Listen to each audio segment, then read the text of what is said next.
So today we're taking a look at Duette EasyRise, and what we've got here is a top-down, bottom-up EasyRise shade. I've got a cord loop on the right-hand side here that operates the center rail. I've got a cord loop here on the left-hand side that operates the bottom rail. And when we're looking at these, what people have been calling about and saying is, man, I open this thing up and there's this weird stuff going on inside there. So what I tend to do is work from the left side. I'm going to go ahead and work my clutch out of the left side here, remove the end cap, and I've got this 5/64" Allen screw here that holds the lift mechanism onto the clutch. So here I'm going to loosen up this guy and just remove that guy without removing the shaft out of everything going on in the rail there. I can go ahead and remove that clutch off of there. And this clutch looks pretty normal to me. I'm going to go ahead now and pan out and take a look at what's going on inside the head rail here.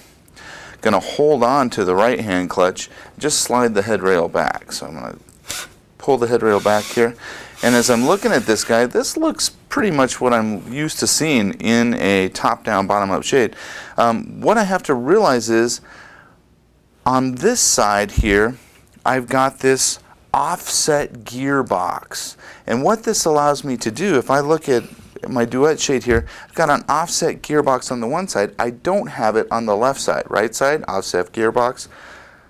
Left side, no gearbox. So what's going on here is Duette has actually taken, here's my right side clutch and my left side clutch, they've taken the cord routes and run both of the cord routes around to the rear of the clutch.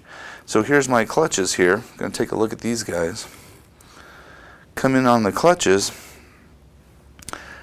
My cord loop runs to the rear on both of them, and the reason for that is the cord loop, if it doesn't run to the rear on both of them, my cord loops will be offset by about a ½ inch. We used to have one in the front and one in the back, and the cord loops were never the same length on the same shade. They had a ½ inch difference built into them.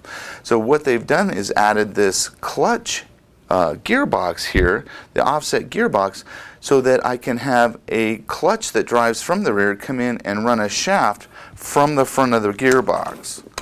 Let's take a look at that. So here's my gearbox here, the clutch running the cord around to the back of the shade. Here's the drive for the clutch going into the gearbox and coming out the front. I have a lot of people looking at these going, well, the gearbox should run both of them. That's not the case. It's only moving one to the front or one to the rear. And that's what I'm doing with my offset gearbox there, is putting both shaft drives clutch-wise to the back of the shade. Here's my left-hand clutch here that came out of my shade. Both clutches are running from the back of the shade to make those cord loops the same distance, but the offset allows me to drive the shafts to the front. I can't have both shafts to the back of the shade because it's just the size of the spools and everything.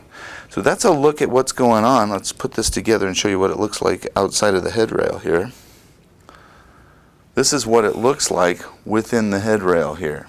So I've got my right-hand clutch here, running my offset gearbox to the front. I've got my left-hand clutch direct driving into the back shade. Running my center rail, running my bottom rail.